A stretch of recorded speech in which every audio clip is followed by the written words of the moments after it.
Tessa, hindi ganun yung nangyari eh. So I have here yung video clip ng phone call ng asawa niya. Ang nangyari was, may tumawag, kasi nung hindi nadadalo Sergeant Contessa, may lalapit sa kanyang ex-marina kasama niya, ibibigay yung telepono. So ang nangyari lang, siya mismo nag-video record yung asawa. At nagsasalita Sergeant Contessa. This happened last year. Hindi ko mailabas-labas for fear na lalong gibigyan si Sergeant Contessa. Pero ngayon naman, na ginamit na ng gobyerno yung kanyang affidavit. Sana naman, again, apila kay Ombudsman Boying Rumilla, bigyan ng protective custody, hanapin at bigyan ng pagtatanggol, seguridad, si Sergeant Contessa at ang kanyang pamilya.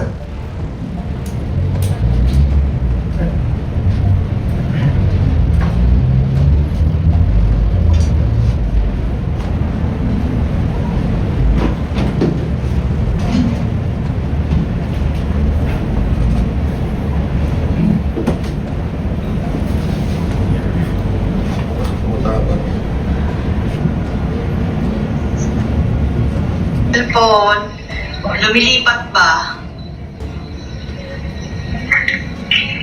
Hello? Ay, nato ka na? Matulog ka na?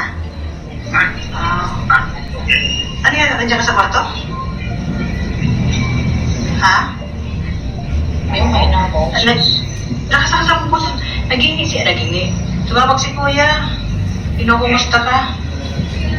Ulitin mo daw yung sinabi mo kanina na binibidyohan ka para may record. May record kami, i-record namin. Yan. Yung tungkol dun sa affidavit na sino ba may gawa nun? Ikaw o sila? Sila. Hinari ko daw lang. Sabi-sabihin? O, sabihin mo ka lang ano nangyari doon para may record namin. Yung niya, pinigyan ako ng nakaraang araw. Tapos binasa ko yung statement na may mga sinigit sila na hindi na totoo. Na hindi nila si Macleod pati si Defensor. Na sinabi nila doon sa statement na pinanagpuan ako ng pira, papayaran ko. At sinabi pa daw na hindi na siya wala akong alam kung siya dinidiri doon sa akin yung witness. Hindi na lang kung nakalagay doon, ayaw din ko dapat naman. At hindi lang nakamungan ng statement din sila naman. Yun lang ang pinirmahan mo. Yun lang Kaya yan. yung nasilit doon sa ano mo. Saan ba yun? Sa pinakahuli? Hindi nasabi yung pang Gitna? dahil sa upload yung kita ko na tapos may upang 24 na pera. Ba't ang haba naman? Hindi sila po ako eh. Pero yung affidavit mo nung una, andun pa yun. Wala yung ibang Bago na yung Ay, may ginawang panibagong affidavit para basahin mo. No, pinangako naman sa'yo nung una, nung pinirmahan mo, hindi na ilalabas yun. sabi nila hindi lalabas. Bakit na pa nila pinabasa? Anong sense nun? Hindi ko alam po. Dinadalit daw sa korte para mawala yung kaso ko. Yun yung sabi. Nung ayaw mong basahin, anong ginagawa nila sa'yo? Pinipilit ako basahin ko eh. Kaya ulit ko ba?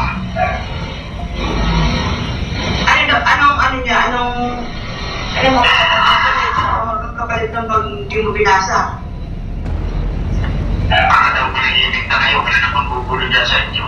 Wala na lang gulong sa amin Sa totoo naman, wala nang bubulo sa amin. Sila lang ang bubulo sa amin. Sila ang gumagawa ng paraan para manggulo.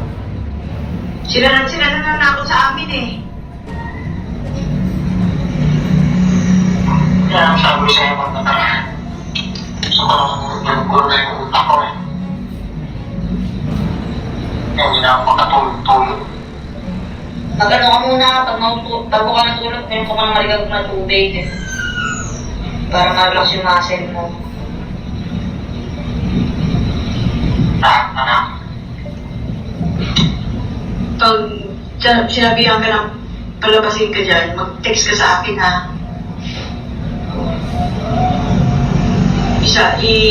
Ano mo agad sa akin, text mo agad sa akin. Ako ngayon sa kanina, pabantayin ko lang sila kung may hearing ng putin, pabantayin ko lang sila sisili. Bakantay talaga sila doon. May isa sa loob, may isa sa labas. Tatlo yan, tatlo daw. Kasi pag pinalabas ka, may contact na kami doon sa loob, doon ka na lang muna sa loob. Hindi ka na lalabas doon. Hindi ko alam mo. Nasabi niya. Siya.